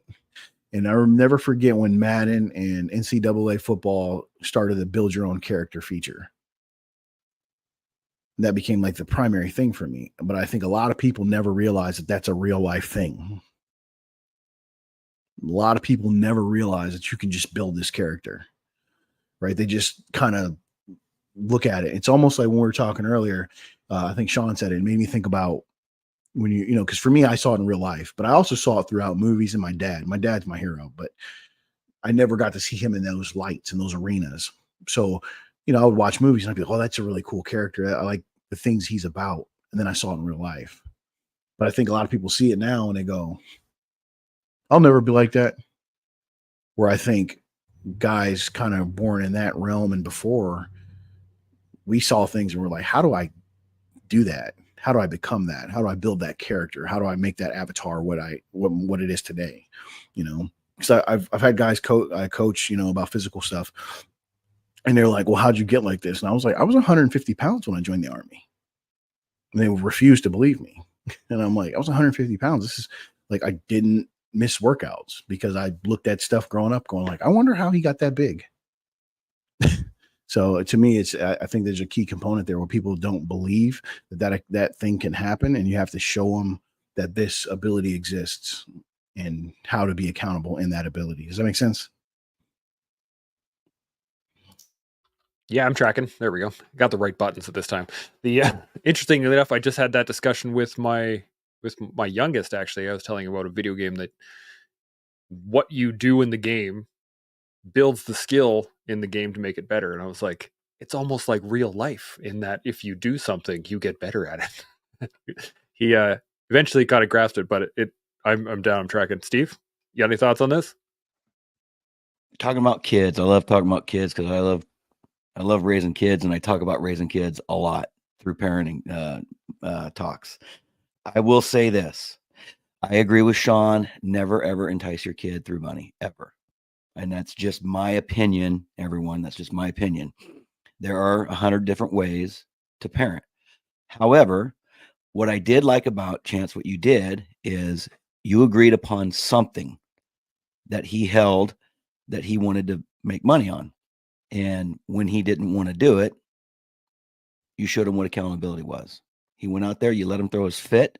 You did not back down, because how many times would parents on the fit stop or give them more money or just tell them don't do it and then watch the parent do it? So the completion of letting him throw a fit and letting him get it done showed him, I think, in my opinion, more value than anything that day, because you would not back down from your stance, which told him, hey, your word was, I'm going to mow the lawn for money, and you're going to stand by your word and you're going to get out there and mow the lawn. I don't care if it took 6 hours, the lawn's mowed. And he learned a lesson. It doesn't matter how much I cry or moan or whine, it's still got to get done because I said I would do it. And that's what I like about that. But with our daughters, we never gave them money to do anything for the family ever. I mean, they fed cattle, horses, anything and everything was just the first priority in the family is family. So you do everything to do for the family. However, oh my gosh, I think they were probably 8 and 11, 8 and 10. And we had a thing with them. They could keep $50 in their wallet. If they run out of money, they had to make money to replenish it. Right. And so they knew how to make money. And they asked me, and we were putting a new catch pin for the cattle with a head gate in. And I needed some post holes dug and some big rocks dug out of the ground with like a tamping bar. And 8-year-old and 10-year-old girls were out there building it. And I paid them for that because it was kind of out of the norm for what we normally do. Right. It was a specific project. But now it just led them into, they have their own jobs. They show up on time. They're accountable for what they do. Right. But yeah. So I agree with kind of both of you on those aspects. And I'm a big thing of raise those kids at a very, very young age. Don't let it slip and say, I'll catch up when they're 8 or 9 or 10, because it's too far gone. They've created a pattern of existence that is hard to break. I've had many parents come to me with 15, 16-year-olds, 17-year-olds and say, can you do something? And I have to have the long talk with the parent and explain to them that I'm try to interrupt a trait that you built for 17 years. And it's going to be extremely hard, because yes, you get a majority pushback at that harder age right there. But it can be done, and it's emotionally exhausting. But it can be done. There's been only one time ever that I've ever had to tell a father, your kid's lost. There's nothing I can do for him. I don't think anyone could do anything for him. And there were circumstances that surrounded why I said that. But yeah, most people can change. You just got to find that right time. And if you're the one that can stay in it to help them find that change, good on you, because it's a rough go. And so, because people push back a lot and they don't like the truth. Yeah. I think it goes back to what you were saying earlier too, of the, a hard no. Sometimes that's what that lost kid might have needed, was that hard no. Sometimes you never know, right? But this is this interesting part about, I mean, when you look at society, and we've been kind of touching on this for the last little while, the lack of accountability, this lack of uh, personal awareness usually stems from being a kid and either not being held accountable. And I remember being on the ranch, tossing hay bales, and I remember feeding cows, and I remember doing all those things, and there was never an expectation of money. It was just, those are the chores. Time to get to work. To your point, though, there was also projects. There were things that would happen that would be outside the realm of the normal everyday chores, that those things we could get paid for, but it was, we almost had to apply for it. Thinking back on it now, we had to like, oh, I want to do this and I want to get paid this, and I'll do it in this time. Like, we had to take all the responsibility of the project itself, which I think is part of it. Sean, you got any other thoughts on any of this? Yeah, Steve kind of nailed it for me. I mean, there's things that are outside of scope, outside the scope of the norm, where there's a possibility that it could be compensated in some fashion. It doesn't always have to be cash, by the way. But I do think that, Chance, you use the example of the video game. You're having the conversation with your son, and how, if you play the game well, you play the game long enough, then you start getting improved skills and improved armor and improved weapons, and now the game is easier, and etc. Except you can also buy all of those things. You can use your dad's credit card to buy 1 million armor points, and then you get to play the game easier. And so what lesson is being learned there? That dad's always going to come in with the thing that removes the sting, that shortcuts the life, that then yada, yada, yada. And it, like Steve said, at 17 years old, now you got a problem. And so, in my opinion, unless it's outside of scope, then the norm is to earn your way. You got to learn the lessons. You got to do the hard thing. It's got to sting. You got to mow the lawn. And I don't care if it takes you 12 days. You can come in for water and food and then get back out and mow the lawn. Stand in the rain until you get super wet, etc. It's got to be done. And there has to be a sting. And there's no way in hell I'm ever going to break out my credit card and hand it to the 8-year-old who doesn't want to mow the lawn and say, buy another 1 million armor points. Because that is not the way to create awesome humans. That's all shortcut stuff. That's all not feeling the sting stuff. And so maybe I'm old school, but I think that you're supposed to earn your way in life. Yeah, I totally agree. And the interesting part about this is the game itself that I was talking about. There is no way to do that. You have to play. You have to use the thing. One of the neat points about it is, in order to build all those weapons and all those armor points, things like that, you have to blacksmith it yourself, and you have to get your skill high enough by blacksmithing a whole bunch of other things. It's a whole other side of the game. Now I'm wondering, we all come from, the military, or military and police for Steve, and we've talked about how, we were shaped from our childhood. How much did that shape your career, or did your let me rephrase this? How much did your upbringing apply to your military and policing careers, and then how much has that applied to your life now? If that makes sense, Hansi, I'm going to come to you first. I mean, I kind of didn't have a choice, man. My dad's an old school sergeant major, so sergeant's major, and so I grew up with that same thing. And then, like I said, he's an old school country boy. I grew up with a lot of those things, and I think the thing for me, like, as far as growing up and then moving into the military, was I grew up late 80s, early 90s, right into the 90s, throughout the 90s, and a lot of things I think became very attractive in the 90s that you didn't always see before.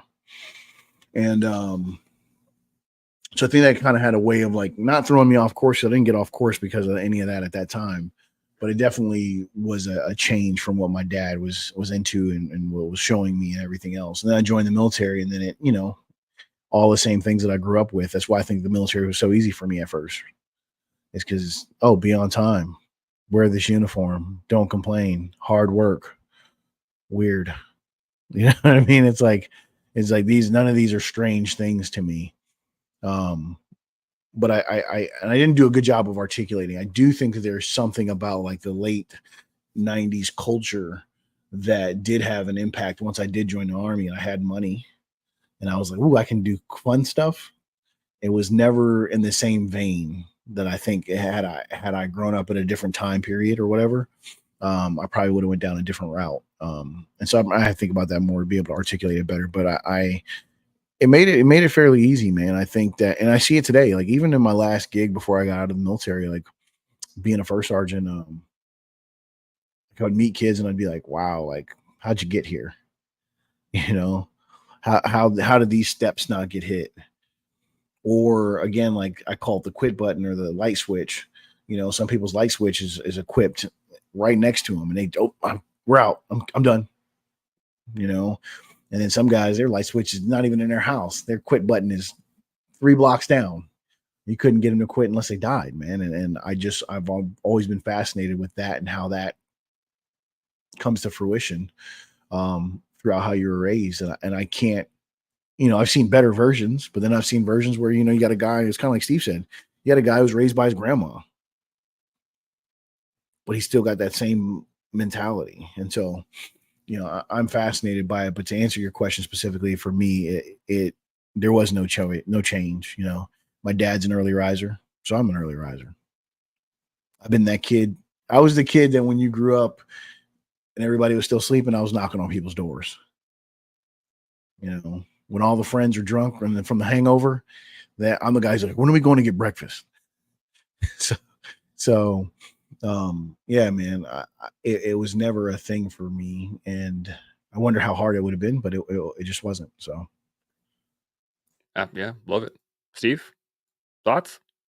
Yeah. So, being raised how I was with my father, my mother, set the foundation of who I was going to be, right? And they build that up to 18 years of age. And then I joined the US Army. And then you leave your mom and dad's house and you go out in the world. And then you start getting in these tests. And the life's going to test you, where you stand, where your core foundation is. And after you go through some of those tests, you start to really harden really, really who you are, because you've seen those tests and you've been through them. And then you get your elongation of the military, could be your career, or I stepped out and joined law enforcement and became my career in law enforcement. And like I said before, I knew who I was when I joined law enforcement. And so I did it because I liked it. I joined the SWAT team because I liked it. It never made me who I was. I never wore the badge in a manner of I'm a cop. I just like being a cop.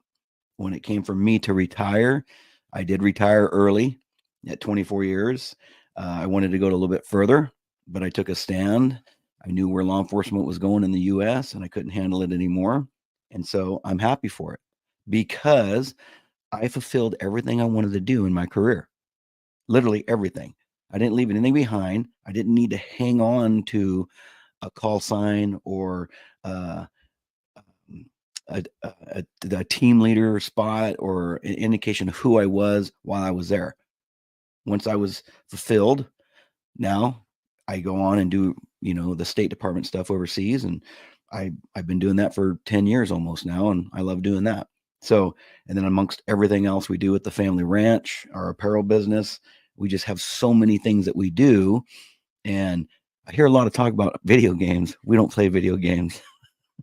We live life through action. The world's spinning. We're trying to catch up. But we've never played video games. And I don't care. I don't have any opinion on it. We just don't. But I've always told the girls, like, hey man, life's moving. Let's catch up. There's so much stuff to go do. And there's so much stuff to build for the family. And you start building these small quasi businesses with the family. And now We're in the midst of moving to Texas in probably 7 months. And the idea behind that now is to get the girls into their career. So it's a progression all the way through. They're coaching now. They're strength and conditioning coaches for football teams. They're going to move that down to Texas, be strength and conditioning coaches down there, work with pro rodeo athletes, and then own their own gym, start segmenting in that way. And then they got their career and they're off and running. They'll both have their bachelor's degree. And so I'm just always trying to chase something and get better every day. And it's not a hardcore thing. Like, yeah, I sleep in. I don't get up at 4:30 in the morning, like the internet says. That's just me.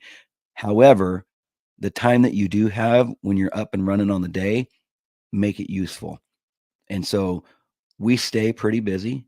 We think we're lazy when we're not, and that could be a detriment, but we're just trying to do more stuff to get better at something, to grow more and do more, you know? But I kind of knew who I was when I joined law enforcement, and I got into there, and I guess it was easy for me. And I'm very thankful for my mom and dad for doing what they did at a young age to me. I love that. This is such an awesome convo. Sean, what are you thinking on this? Like Hanse, before I joined the Army, I was, he didn't say it this way, but I was a skinny, underperforming kid. I weighed 135 pounds. And at my quote unquote peak, when I was in Tier 1 Special Operations, I got up to 170 pounds. And that was all sinew and attitude. And so when I joined the military, I didn't have a whole lot of things squared away. I didn't have a whole lot of things figured out. I actually didn't even know myself that well because I just hadn't been put in enough circumstances or enough high stress situations or enough difficult moments where I got to know who Sean is. Not Sean that the world sees, but the internal world of Sean and what my inner pillars are, where I draw the line on things, where I dig my heel in on things, where I capitulate on things, where I get along to get by on things. Do I or don't I? All of these things I had to learn, and I learned it in the military because high school didn't teach me it. And when I wasn't in high school, I was genuinely a kid that just liked going out and hunting and fishing by himself. And so the lessons that I learned in high school weren't that many. I wasn't learning many lessons at home. So my family, generally speaking, became the Army, and the Army taught me a ton of things. Now, somewhere along the way, I guess I'd figured enough things out about myself and about the framework around me that I had a fairly good sense of how the world operates for me. But all along the way after that fact, in the subsequent careers that I moved into, there was always refining moments. There was always an additional layer of nuance added. And so I don't change on the daily in respect to morals or my understanding of ethics, but there's always nuance being added, even if it's just a flicker of nuance being added pretty much every day. And so why that is, to Steve's point, is because I like to earn. I like to earn my way. That doesn't mean I got to earn cash. It means I got to earn my seat at the table on the daily, whether it's in a podcast or whatever the heck I'm doing. I got to earn for me. I got to earn for the world. I like action. And action isn't talking. And action is not sitting there and not thinking about who you are at your core.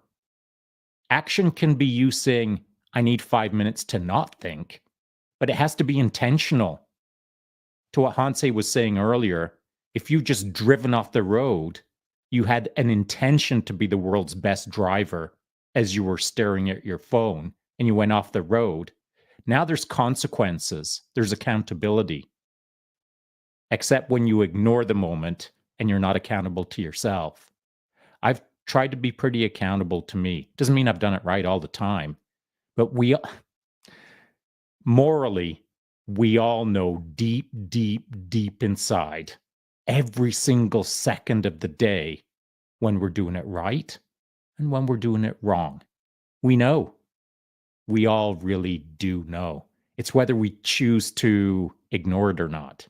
And that's where the slippery slope of you're not being moral to yourself and you're not being ethical to the external framework all around you. Now you're just a goof who thinks he's getting a shortcut through life to ignore what the obviousness is on the inside to this is right or wrong. It really just comes down to that. What's right and what's wrong? And I swear, I believe every human knows that at their DNA level. It's just whether they choose to listen to that inner voice, good or bad. I think you're 99.9% right. I always leave a little, because I mean there are like sociopaths that have no concept of what right and wrong is. They'll just do whatever they feel like, and that's so I can't say 100% of the time, but I'm tracking what you're putting down. And I have one question on this, and then I got a last one. But what do you do to hold yourself accountable when reflecting on decisions made? Like you said earlier, Sean, like sometimes you didn't do it right. How do you hold yourself accountable when looking back on those and going, man, I screwed that up? Like, then what? Where do you go from there? I'm going to come right back to you, Sean. What do you think? Well, that's why I continually say, frickin' just do your best, because that removes the regret out of the equation. If you're literally doing your best, 100% doing your best today, but you screw something up, okay, it sucks that you screwed it up. It sucks for everyone else around you. But if you were doing your best, that's it. That's all. You don't have any regret in that moment. Even if the entire world is holding you accountable when you screw up, if in your head, within your internal world, you can say, but that was my 100%, man. You got everything I've got to give, and it still wasn't good enough. All right, I frickin' did my best. That strips all regret out for me. It's when I'm half-assing my life. That's when all the regret pours in. And so how do I hold myself accountable? I hold a high standard that was taught to me in the military. The standard is the standard. And the moment that you give up 1% of the standard, that's the corrosive, slippery slope to shrugging your shoulders and saying, I really don't care. Everyone has to care about what feels right and wrong inside of you. Then it just comes down to how much you're really going to commit to that, what's right and what's wrong. And I try to commit to the high standard that was taught to me. Bam. I swear I need a mic drop sound or something I can use when Sean's talking. Steve, what are your thoughts on this? Pretty simple. Just with the amount of information that you have at the time, do what you can to make it and approach it at the right way. If it doesn't work or if it fails, admit it.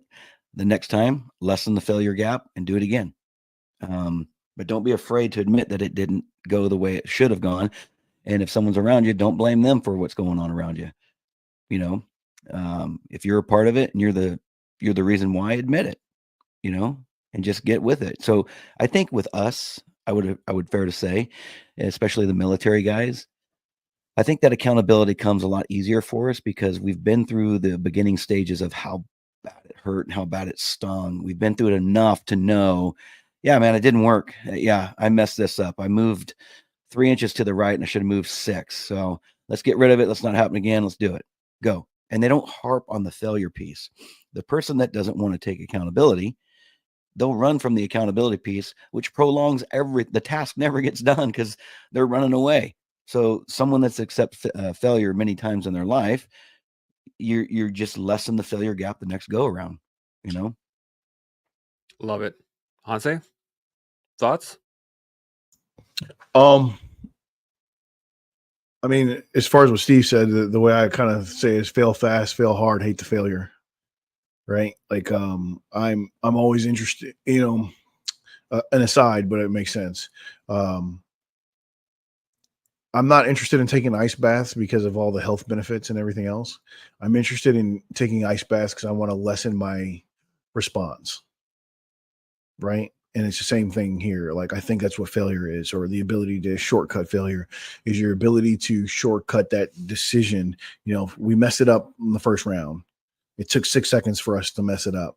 It took us 5 seconds. We're almost there. We almost got it right, you know? And so I want to be able to shortcut that every single time I do something. And so that's one of the things as far as like myself and how I hold myself accountable. You know, I have a standard in which I want to live my life. I have a standard in which I want to present myself to my children and myself and my 80-year-old self. And that also I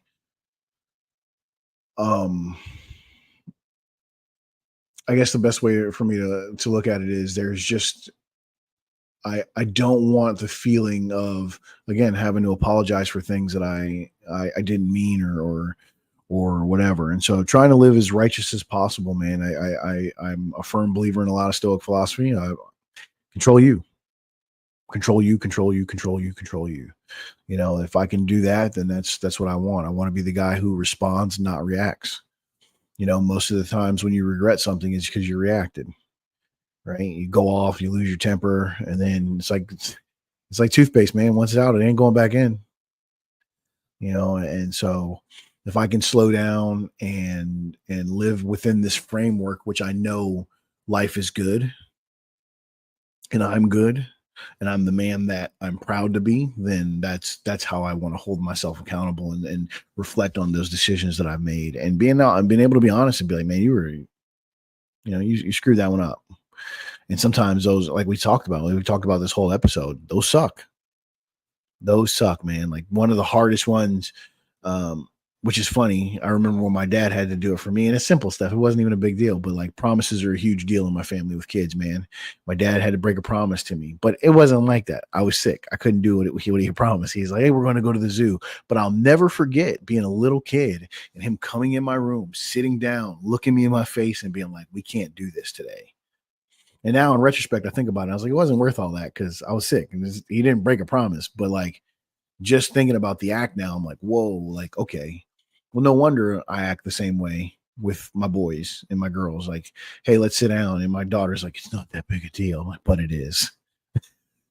You know, and so I think that's it, man. For me, a lot of things boil down to this framework in which I want to be proud of myself.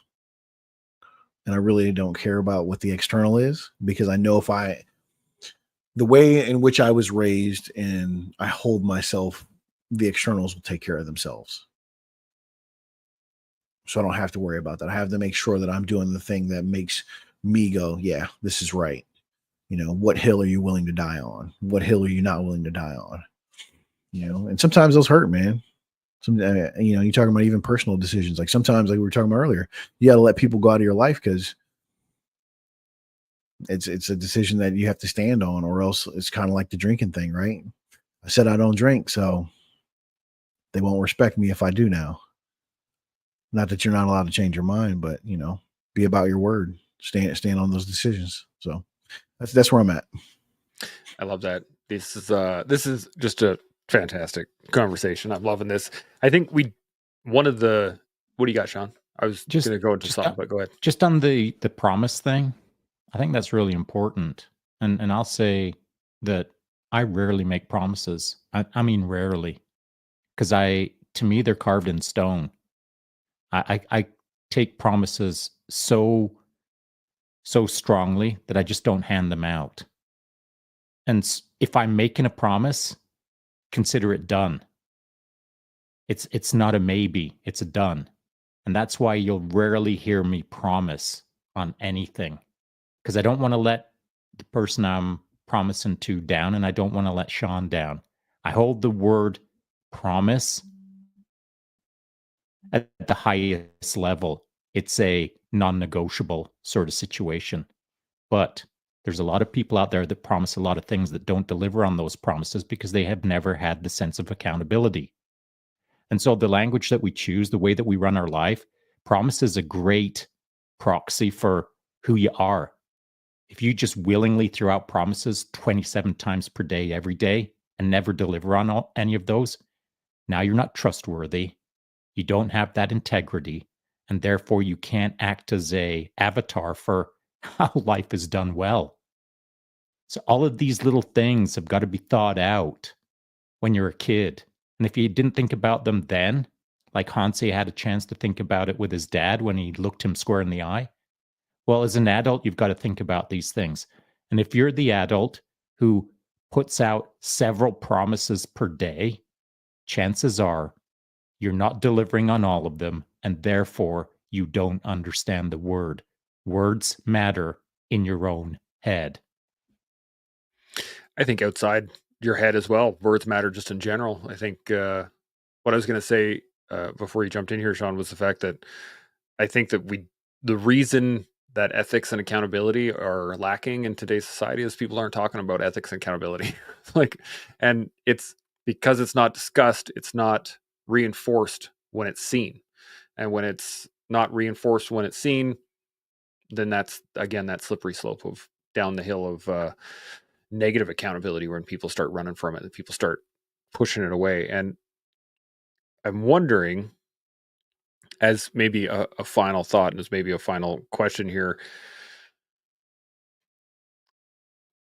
what would you say if you had the world, like we're on the internet right now, okay? If we were live to the 8 billion people out there right now, what would be your final take on this? What would be your last thought on ethics and accountability?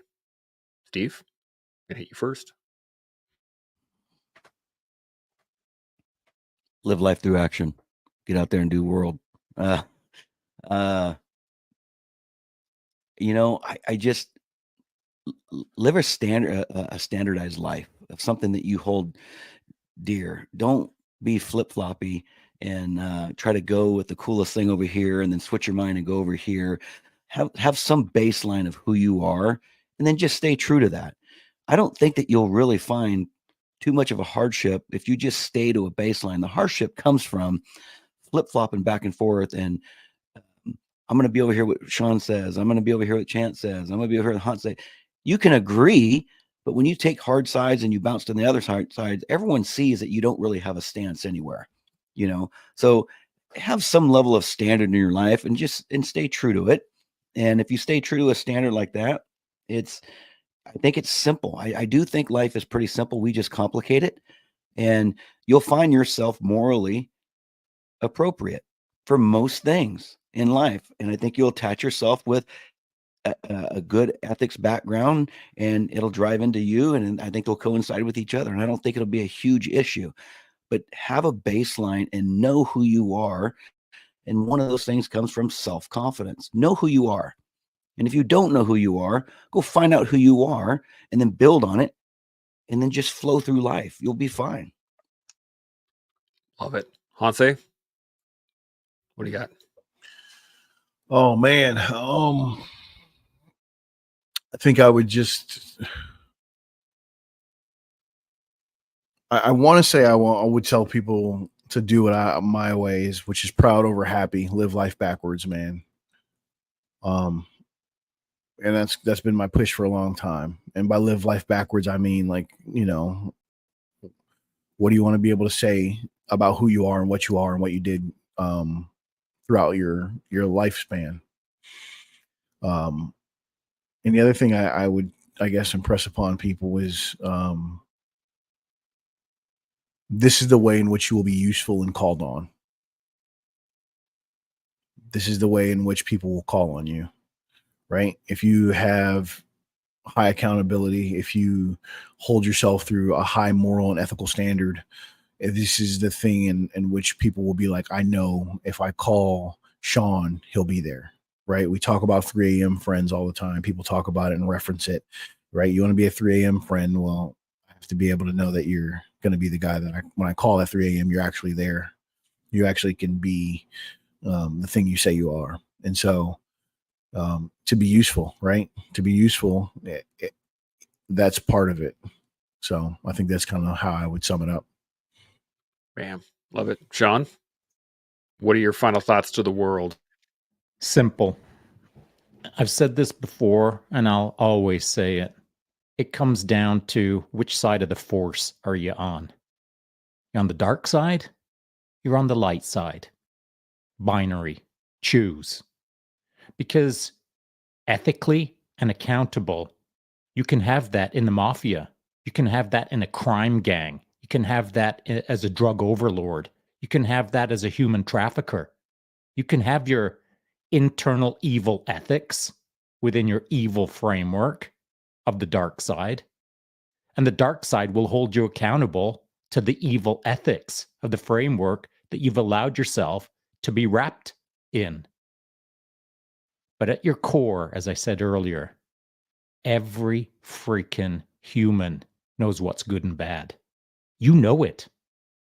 And so decide who you want to be. You want to be Darth Vader? Well, you'll be living with that years from now, and you will be full of regret. But if you want to hang out on the light side, on the good side of the Force, the ethics that are wrapped around you will guide you towards the place that you belong within your life. The ethics of the light side of the Force will create the accountability that decades from now you won't have regrets on. If you're the evil crime lord, you're going to have freaking regrets, bro, later in your life. You just think you're living the good life right now, but at your core, you know you're living the bad life. So how we lie to ourselves in life is how you will live your life. Get real with yourself, be honest, be truthful to your soul, and ask yourself, are you doing good or are you doing evil? Yeah, that's a fantastic point. I think the only thing I would add to that is that if you are unsure, find awesome people. Seek those mentors, and whether or not they know that they are mentoring you or not, seek a higher standard. Find the person like Hanse, like Steve, like Chris, like Shadowall said, seek that, that dude. I want to be like that. And then go after it. And don't stop. That's the farther along that you can get down that path, the better. I think that wraps it up. I just want to say thank you guys. This has been a fantastic conversation, Hanse and Steve and Sean and Chris. Even though he's not here, we're gonna slag him later. That'll be in the green room. But I really do appreciate the convo. This has just been awesome. So as we all continue to learn, build, and grow, we'll see y'all next week. Chimo.